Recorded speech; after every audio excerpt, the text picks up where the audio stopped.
Climbed on top of his child bride when she was 9 years old. Sahih Bukhari, 5158. The Prophet wrote the marriage contract with Aisha while she was 6 years old and consummated his marriage with her while she was 9 years old, and she remained with him for 9 years, i.e. till his death. Sahih Muslim 3480. It was narrated that Aisha said, the Prophet married me when I was 6 years old and consummated the marriage with me when I was 9 years old. Sahih Muslim 3481. It was narrated from Aisha that the Prophet married her when she was 7 years old, and she was taken to him as a bride when she was 9 years old, and she took her dolls with her. He died when she was 18 years old. Muhammad eventually had somewhere between 9 and 11 wives at one time, even though the Quran says that Muslim men are limited to 4 wives at a time, and he would have sex with all of them on the same day. Sahih Bukhari 5068. The Prophet used to go around, have sexual relations with all his wives in one night, and he had 9 wives. We can only conclude that Muhammad would kiss and tell because his followers knew all about him having sex with all of his wives on the same day. His followers even bragged that he had the sexual strength of 30 men. Sahih Bukhari 268. Anas bin Malik said, the Prophet used to visit all his wives in a round during the day and night, and they were 11 in number. I asked Anas, had the Prophet the strength for it? Anas replied, we used to say that the Prophet was given the strength of 30 men. And Sayyid said, on the authority of Qatada, that Anas had told him about 9 wives only, not 11. Porn stars ain't got nothing on the Prophet of Islam. Muhammad's reputation spread until people didn't even want him marrying their daughters because they thought of him as a womanizer. A woman named Layla once offered herself to Muhammad as a wife, and Muhammad accepted her proposal. Let's read about her family's reaction in History of Tabari, Volume 9, page 139. She went back to her people and said that the messenger of God had married her. They said, what a bad thing you have done. You are a self-respecting woman, but the Prophet is a womanizer. Seek an annulment from him. She went back to the Prophet and asked him to revoke the marriage, and he complied with her request. So, Muhammad was known as a womanizer, but of all his wives and sex slaves, his child bride Aisha was his favorite. He even asked his followers why they would marry an adult woman when they could fondle little girls. Sahih Bukhari 5080. Narrated Jabir ibn Abdullah, when I got married, Allah's messenger said to me, what type of lady have you married? I replied, I've married a matron. He said, why? Don't you have a liking for the virgins and for fondling them? Jabir also said, Allah's messenger said, why didn't you marry a young girl so that you might play with her, and she with you? Now, if you were a normally functioning man without serious mental health issues, you have to be wondering why any grown man would be attracted to a little girl more than to a grown woman. But Muhammad tries to explain it to us, and he tries to explain his preference by comparing Aisha to food that's better than other food. Sahih Bukhari 3411. Allah's messenger said, many amongst men reached the level of perfection, but none amongst the women reached this level except Asiya, Pharaoh's wife, and Mary, the daughter of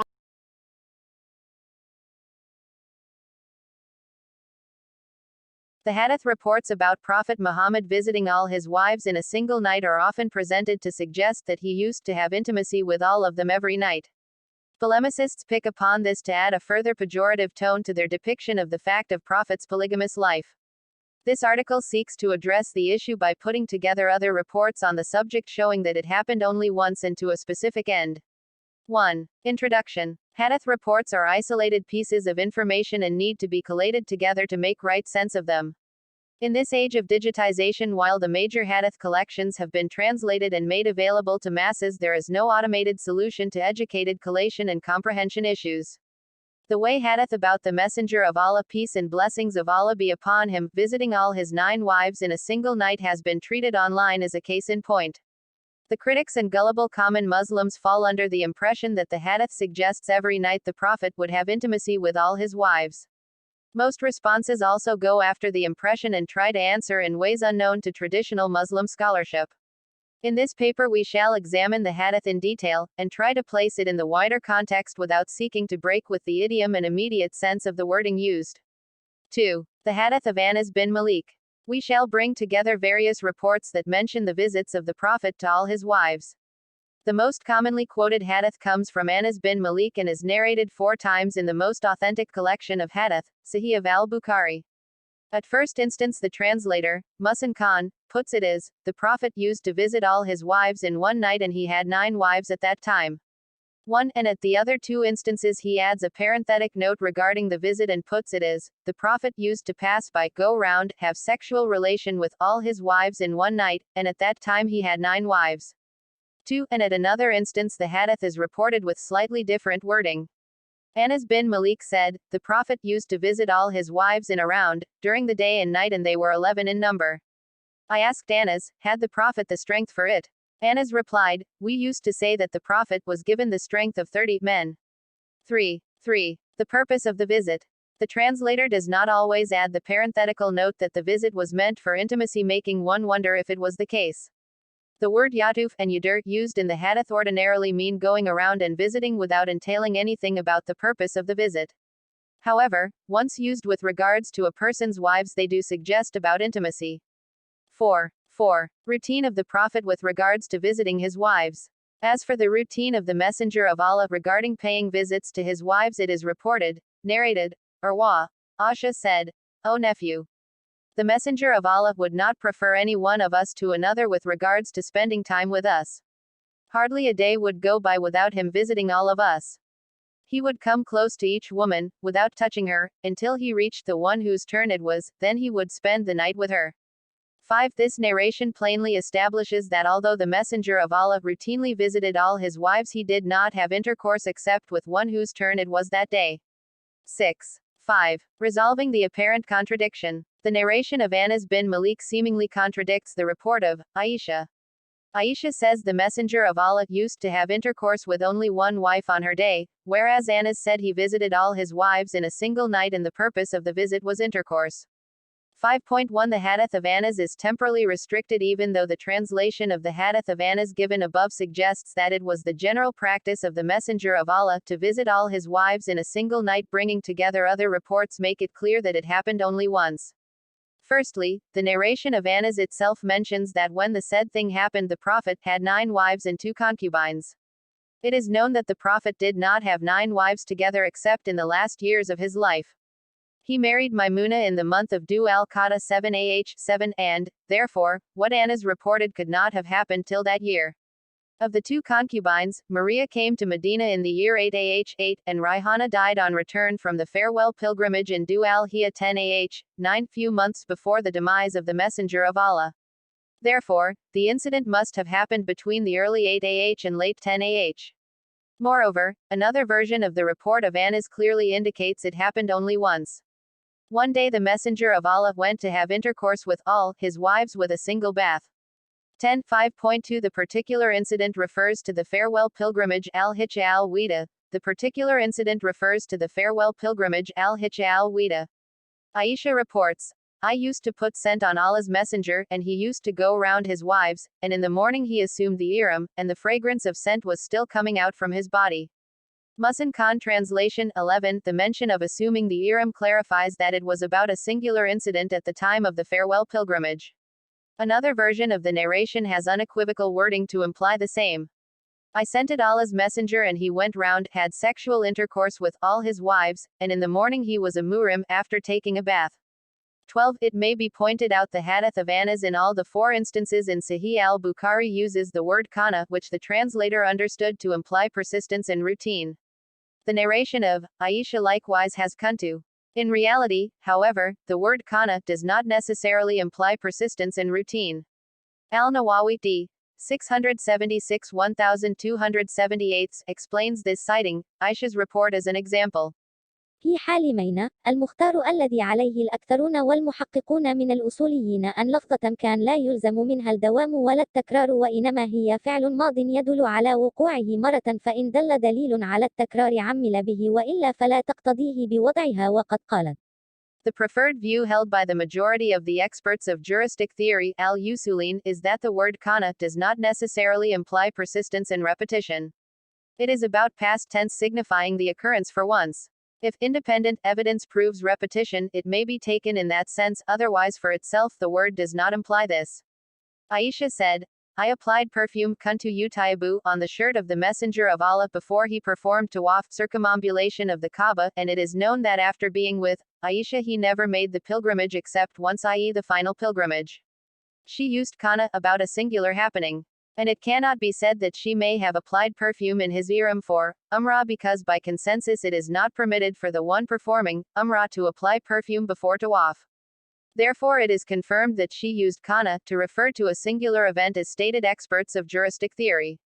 13. Accordingly, the correct translation of Anas and Aisha's reports must be without the used expression. 6. Wisdom behind the Prophet's act. With the foregoing it has been established that whereas the Prophet used to see his all wives every day and used to have intimacy only with the one whose turn it used to be on a given day, at the eve of the farewell pilgrimage he did have intimacy with all of his wives in a single night. The Prophet did it for a specific reason. It is recommended for the married people to have intimacy with their spouses before assuming the state of ihram for Hajj. It is likewise recommended to do the same on removing ihram. Since all his wives accompanied him on the farewell pilgrimage, he visited them all in single night to enable them all to do the recommended. ليت باكستاني سكولر يوسف عال بنوري دي 1397 1977 فلونج هيز تيتشر عال أنور شاه ميت دي 1353 1934 14 explains أن الواقعة وقعت مرة أو مرتين وذلك في حجة الوداع وكانت أمهات المؤمنين كلهن معه صلى الله عليه وسلم وخرج صلى الله عليه وسلم من المدينة بعدما صلى الظهر وصلى العصر بذا الحليفة وبات بها ولما كان يريد الإحرام ومن سنته أن يأتي زوجته لو كانت معه فكان إتيانهن لأداء هذه السنة وها لا تأني إلا بإتيانهن جميعا لأن كل منها زوجته وكل واحدة منهن كانت تريد الإحرام فكما أنه مطلوب فحق الزوج فكذلك فحق الزوجة. The incident happened once or twice. This was at the eve of farewell sermon when all of the Prophet's wives were with him. He left Medina after praying Zuhr and prayed Asr at Du al-Khalifa where spent the night. It is from the sunnah to have intimacy with one's spouse when one intends to put on ihram. The Prophet went to all his wives to fulfill this sunnah and it would not have been done without going to them all because they were all his wives and each of them intended to put on ihram. Intimacy then is required from wife as much from husband. Thereafter, when he intended to remove ihram at Mina on the day of sacrifice it was likewise done through following the sunnah of intimacy which was again true for all them all. 15. Here we see that a matter used to portray the Prophet in pejorative light when duly probed in fact brings to fore a great aspect of the Prophet's life that he took great care of his wives and treated them equally. He broke his routine and visited all his wives in a single night to enable them to fulfill a ritual. 16. 7. Summary and conclusion. In routine the Prophet visited all his wives daily after the afternoon prayers but spent nights with them by turns. It is, however, true that the Messenger of Allah did visit all his wives in a single night during the farewell pilgrimage before putting on ihram and after removing it, and this he did it to enable them all to fulfill a recommendation regarding. Second thing, I'm not an expert still I'll give my view of the hadith as an Arabic native speaker. First Habir bin Abdullah was a young poor orphan who fought under Prophet Muhammad PBUH leadership. In those early days of Islam the Prophet used to encourage his followers to get married and to have many children as a growing nation, Ummah, would need those children for its future. Obviously Habir informed the Prophet that he married an older lady, a widow or a divorced lady. The Prophet questioned Habir, as a young man as young as Habir would be more happy with a younger girl, a virgin. In conclusion it was clearly that it was just an advice for a happier family life. Still better to read full hadith to understand it well. Narrated Habir bin Abdullah. I was with the Prophet in a Ghazwa military expedition, and my camel was slow and exhausted. The Prophet came up to me and said, "O Habir." I replied, "Yes." He said, "What is the matter with you?" I replied, "My camel is slow and tired, so I am left behind." So, he got down and poked the camel with his stick and then ordered me to ride. I rode the camel and it became so fast that I had to hold it from going ahead of Allah's messenger. He then asked me, "Have you got married?" I replied in the affirmative. He asked, "A virgin or a matron?" I replied, "I married a matron." The Prophet said, "Why have you not married a virgin, so that you may play with her and she may play with you?" Habir replied, "I have sisters young in age, so I like to marry a matron who could collect them all and comb their hair and look after them." The Prophet said, "You will reach, so when you have arrived at home, I advise you to associate with your wife that you may have an intelligent son." Then he asked me, "Would you like to sell your camel?" I replied in the affirmative and the Prophet purchased it for 1 uqiyah of gold. Allah's messenger reached before me and I reached in the morning, and when I went to the mosque, I found him at the door of the mosque. He asked me, "Have you arrived just now?" I replied in the affirmative. He said, "Leave your camel and come into the mosque, and pray 2 rak'at." I entered and offered the prayer. He told Bilal to weigh and give me 1 uqiyah of gold. So Bilal weighed for me fairly and I went away. The Prophet sent for me and I thought that he would return to me my camel which I hated more than anything else. But the Prophet said to me, "Take your camel as well as its price." It's apparently that when Habir explained why he married a matron, the Prophet actually not only accepted this but also prayed for him to get a good son. The target here is to build a successful family no more. Also the financial support that the Prophet offered in terms of paying for the camel without taking it would explain better the target of this hadith. Islam never underestimated the importance of sexual relationship in marriage and the harmony that must exist between a man and a woman for them both to be happy in their marriage. And then he said about Sahih Bukhari 3481. Narrated Abu Hurairah. The Prophet said, a man used to do sinful deeds, and when death came to him, he said to his sons, after my death, burn me and then crush me, and scatter the powder in the air, for by Allah, if Allah has control over me, he will give me such a punishment as he has never given to anyone else. When he died, his sons did accordingly. Allah ordered the earth saying, collect what you hold of his particles. It did so, and behold, there he was the man, standing. Allah asked him, what made you do what you did? He replied, O my Lord, I was afraid of you. So Allah forgave him. Another narrator said the man said, fear of you, O Lord. So well, this is not a thing that came real, this hadith is in the book of stories, so we can doubt that this incident happened or not, since Prophet used to tell his companions stories that happened and never happened in reality, it's weak hadith I think. Did Prophet Muhammad sext with Aisha? Sahih Bukhari 3481. The Prophet Muhammad did not have sex with Aisha when she was 9. The hadiths show that Muhammad married Aisha at 6, wrote the contract, and they entered in seclusion or lived together as spouses at 9.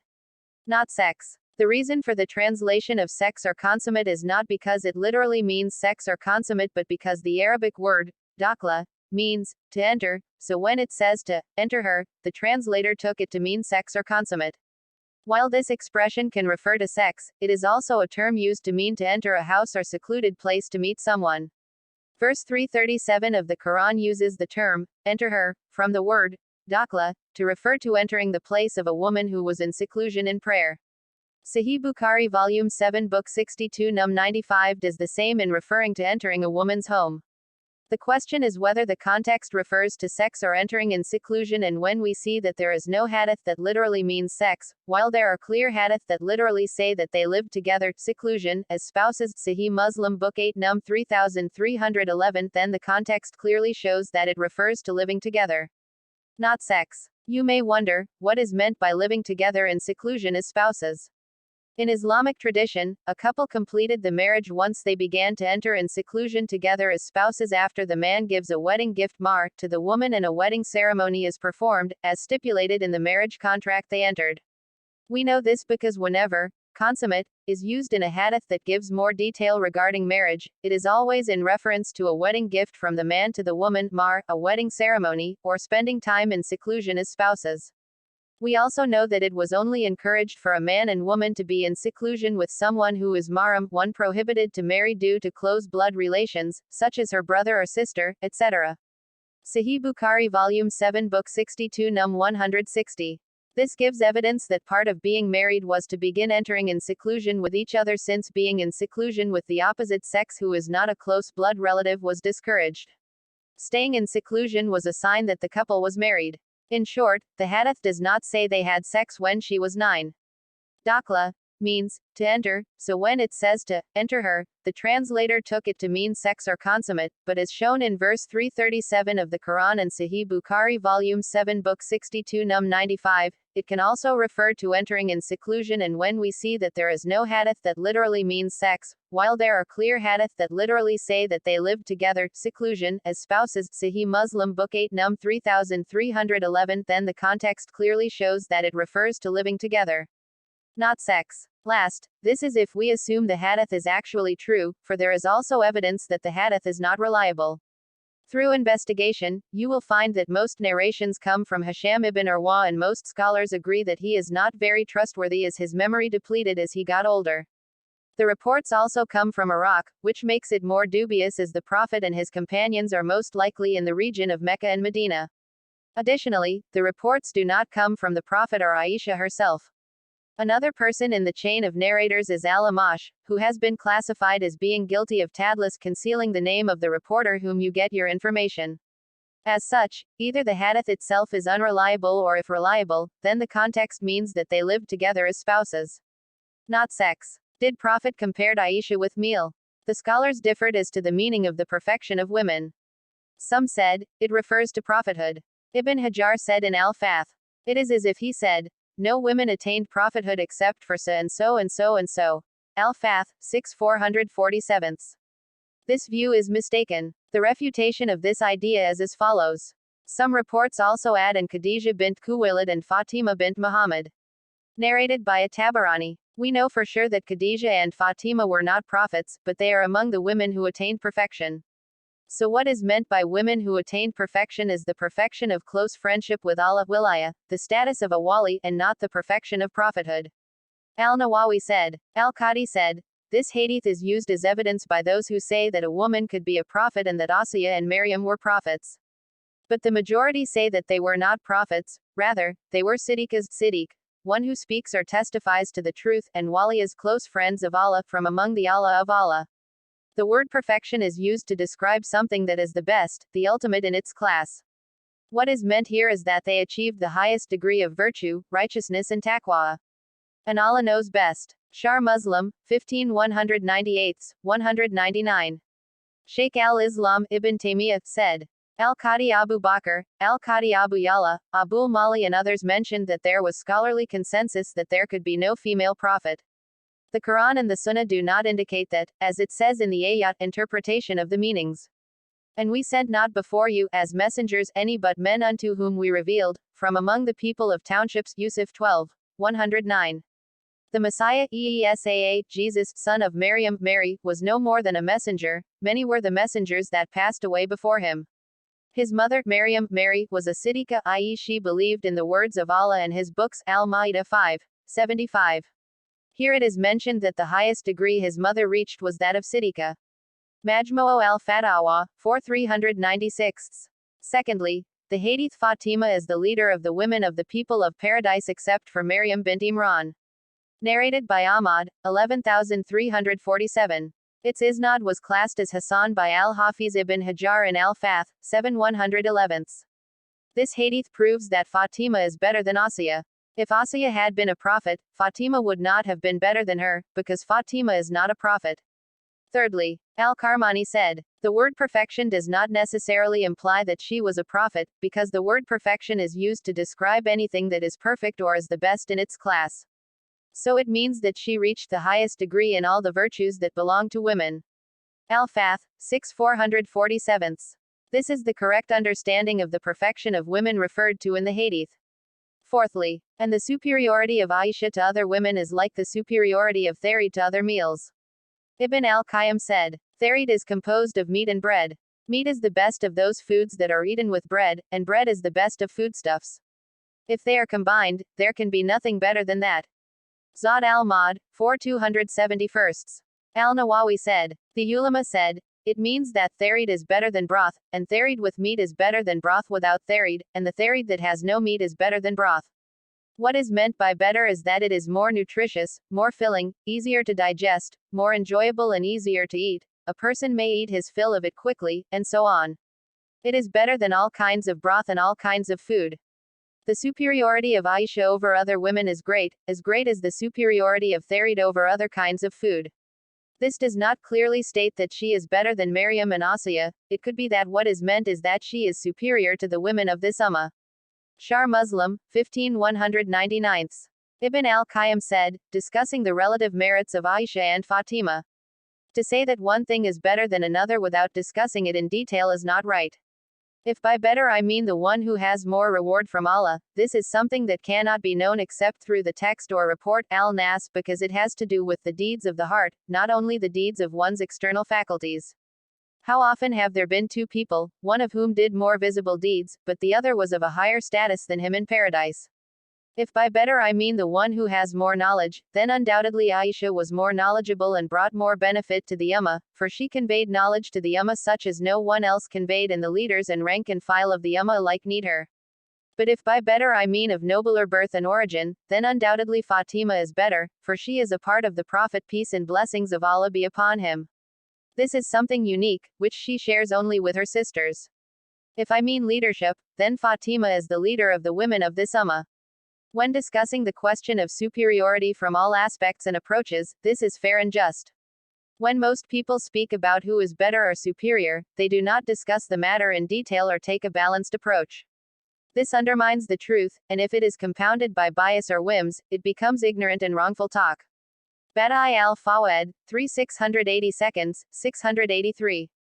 With regard to the virtues of Aisha, they are many, see question number 7878.